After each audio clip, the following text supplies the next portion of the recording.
Good morning, student. Today in this class, I will explain you about the optical center of the lens, student. Generally, the student, the lens which we are studying, they are very thin lens.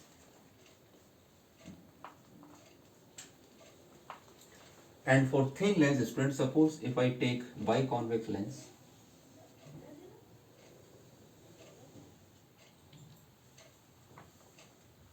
what you have to remember about optical center, the ray which will pass through optical center, it will pass undeviated like this. Student. So this point is the optical center.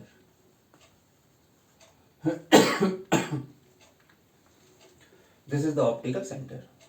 Means the ray will pass undeviated. It will pass straight through that point. If it is a concave lens, student,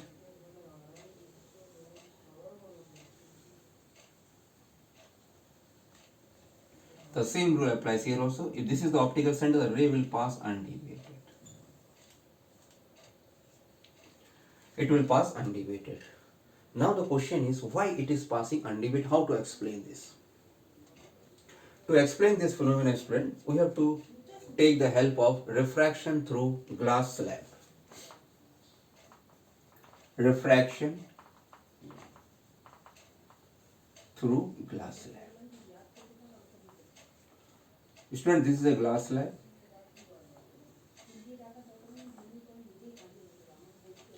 This is the normal. This is the incident ray. Arrow should be this side, student. This is the incident ray. Now the ray bent toward the normal.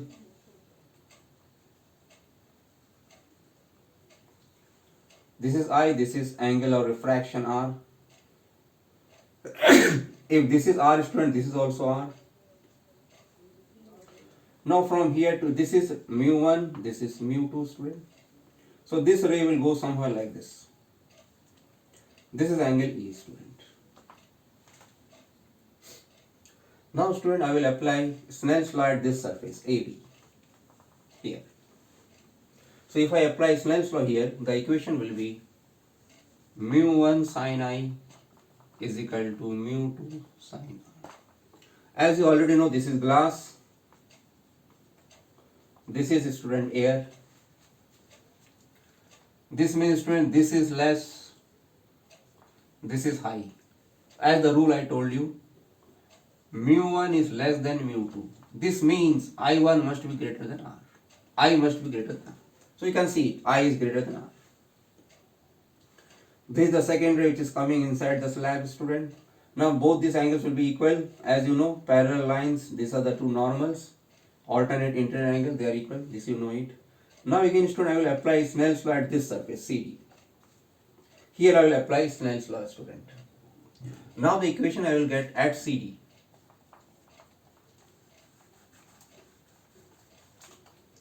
Here, student, see, this is mu2 sin theta. So I will write mu2 sin R is equal to. Here, student, this is mu1 sin E. Mu1 sin E, student. Again, student, if you see here, this is higher. This is less. Mu2 is greater than mu1. This means R must be less than E to make the product constant. R should be less. And you can see it, R is less than E, student. Now, student, if I compare equation 1 and 2, this is 1, this is 2. Here also mu2 sin R, here also mu2 sin R. So from 1 and 2, student, I am getting mu1 sin I is equal to mu1 sin E. From here I am getting I is equal to E, student. This is a very important deduction for the glass slab. These two angles are equal, student. What it means? This means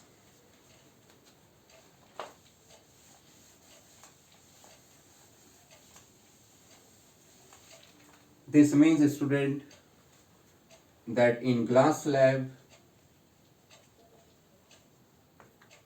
the angle of incidence is equal to angle of emergence. And second thing, first point, second point, incident ray is parallel to emergent ray.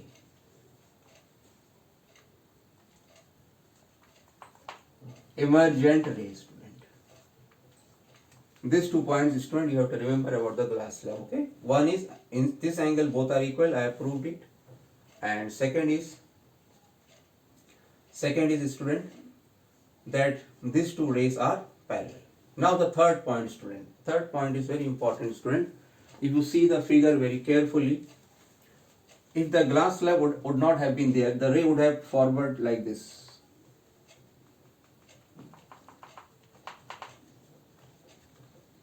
Due to slab, the rays like this. Means this much is the deviation, student.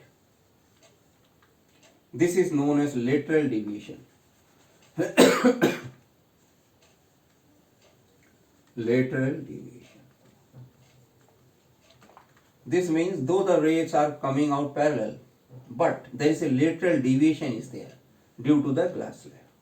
Now, student, this deviation depends on thickness of this slab. This lateral deviation, student, depends on thickness of the slab. T. If thickness is less, the deviation is very less, student. Thickness is less, the deviation is less, student. Now one more thing, student, about the glass slab. These are the 3 points very important you have to remember. Angle of incidence is equal to angle of emergence. Incident ray, emergent ray, they are parallel to each other. And there is a lateral deviation which depends on thickness. Now, student, one more thing about the glass slab.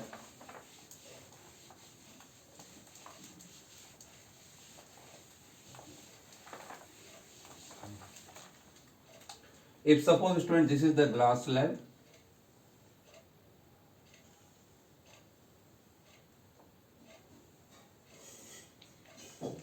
and suppose one object or any point is here below the glass slab.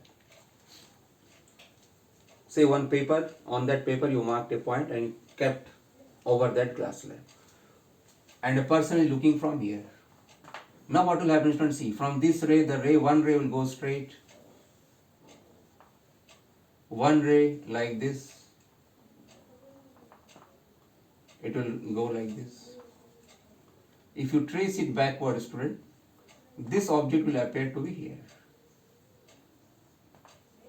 The person who is here, he will see this object to be here. This is little bit raised part, student. He will see. This thing you have to remember. This is the real thickness, student, real depth, and this is the apparent one. You will see a slightly shift upwards. So this is another point about the glass slab, student. Now I am coming to the optical center part, student.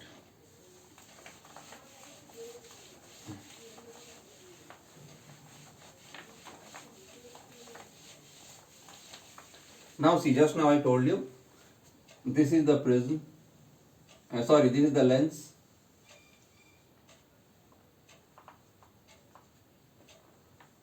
And I told you the ray passing through the optical center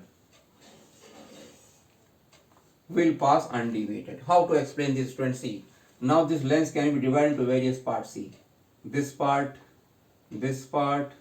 like this. If you see, student, this part is a glass slab. The center part is similar to glass slab. And second thing, we have taken very thin lens. Means the thickness of the slab is very less, and just now we have shown you that in a glass slab the lateral deviation depends on thickness of the slab. If the thickness is less, the deviation will be very less, student. Deviation will be very less. And this is why for a thin lens, remember it, student, for a thin lens, we can consider that the ray passing through the optical center, it is the center part of this glass slab, you can consider. It is passing undeviated. So now I think you are able to student explain why the ray through the optical center will pass undeviated. So this approximation is only for thin lens. If thick lens is there, though the ray will be parallel, but it will be slightly deviated. But in our theory, the course we are doing only thin lens. So in the ray diagram, student, in the ray diagram, we are always considering the optical center, the ray will pass undeviated. So this is the one of the most important rule which we have understood, student, through the lens. Now see, student, other rule which I have explained you that day, related to Snell's law, student.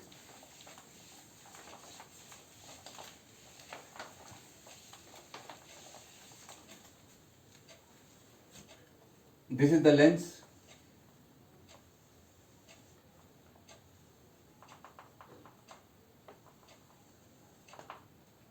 The ray, if are parallel, student, they will pass through a point known as secondary focus, student.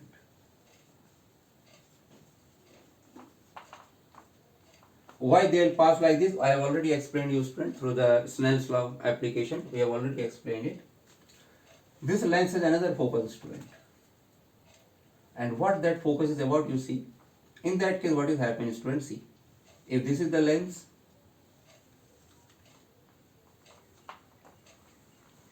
suppose there is a one point, the rays are from here. And if they become parallel to principal axis, then this point is known as primary focus.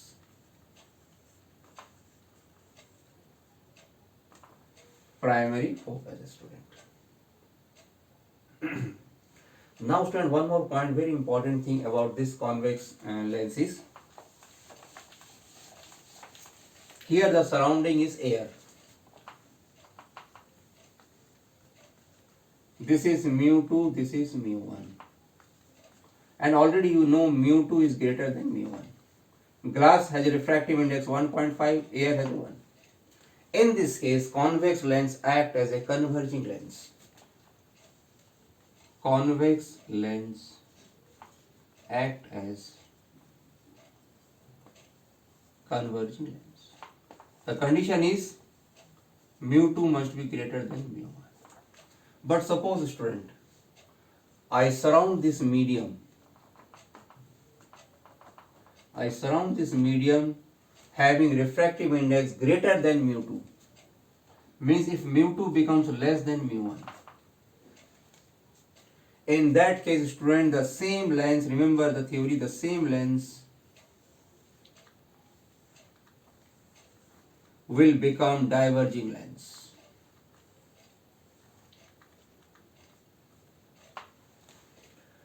When it will become diverging? When this mu2, this is mu1. Suppose this is a medium of refractive index 1.7 and glass is 1.5. In this case, this lens will act as a diverging lens, student. So remember, student, convex lens always does not act as a converging lens. It acts as a converging lens only when this is condition satisfied, that it is kept in a rarer medium. Remember this fact. Convex lens act as this when it is kept in a rarer medium. Then only it is a converging lens. Otherwise, it is not a converging. It will become diverging also if it is a kept in a tensile medium. The same concept is there, student.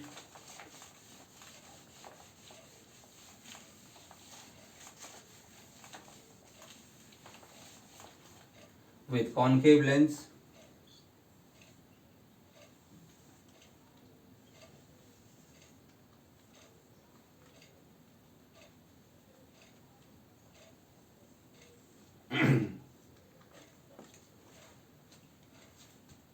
If this is mu1, this is mu2, if this is air, in this case it acts as a diverging, student.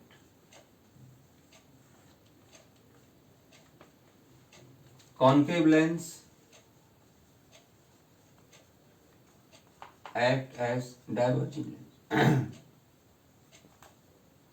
But again the condition is mu2 greater than mu1. Means it is kept in a rarer medium. The same lens will become converging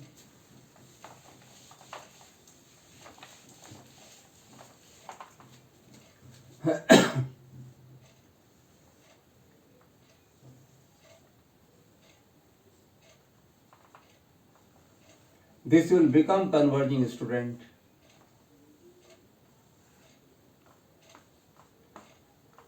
Mu2, mu1. If mu1 is greater than mu2, this will become converging. So concave lens act as a diverging lens in rarer medium.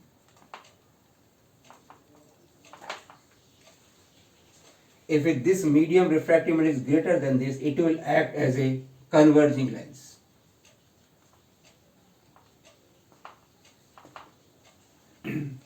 This can be easily explained, student, by the help of Snell's law. You can try it, student.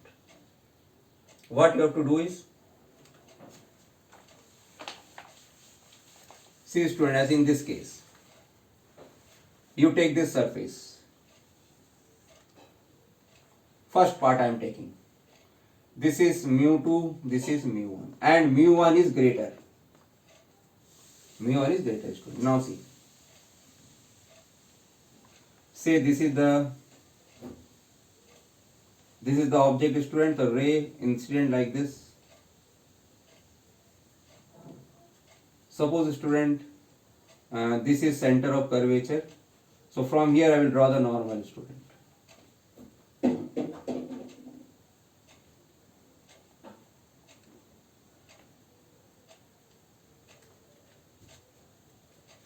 This is the normal, student.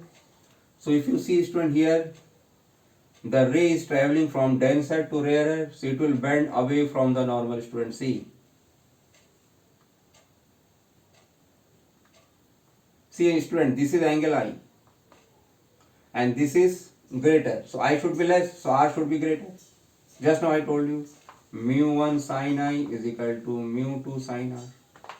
If this is high, then this must be less than this. R must be greater. See, it is bending here. So it is converging. Similarly, you can try the second surface. Second surface, what will happen, student, by the help of Snell's law? See, this is the ray incident. From here, if this is C, you draw the normal. This is the angle of incident, student. Now the ray is traveling, see, this is rarer to denser, it will bend towards the normal. See, student, it is bending. Or by the formula also, this formula also you can find out. So this case, the concave lens will act as a converging lens if the condition is mu1 is greater than mu2. Similarly, student, you can try for the convex lens. So student, try to draw once again the ray diagram of how the convex lens act as a diverging lens when it is placed in a denser medium. So by the help of Snell's law, you can draw the ray diagram also. So the most basic rule for drawing the ray diagram, the ray passing through the optical center will pass undeviated. The ray passing parallel to principal axis will pass through a point known as focus. These two rules, student, you have to remember. And by the application of Snell's law, you can draw the ray diagram for any of the cases, student. Any cases, you can very easily draw the ray diagram. Say, student, convex lens. One case, it produces virtual image. How it is seen? This is the convex lens. This is mu2. This is mu1. This is air, student. Now, student, suppose this is focus. So here you place the object. Ray parallel to principal axis, pass through the focus. Ray through the optical center will pass straight. If a person is looking from here, he will see the image somewhere here, student. See, student, the virtual image is there. Virtual image. This is only the one case where this lens acts as a magnifier. Object appears bigger. It is act as a magnifier, student. And this application used in simple microscope. Simple microscope. Like this, student, the various application of convex lens, where it is used in microscope, it can be used in telescopes also, student. So now, student, you complete the ray diagram by the theory which we have studied. Thank you, student, for today's class.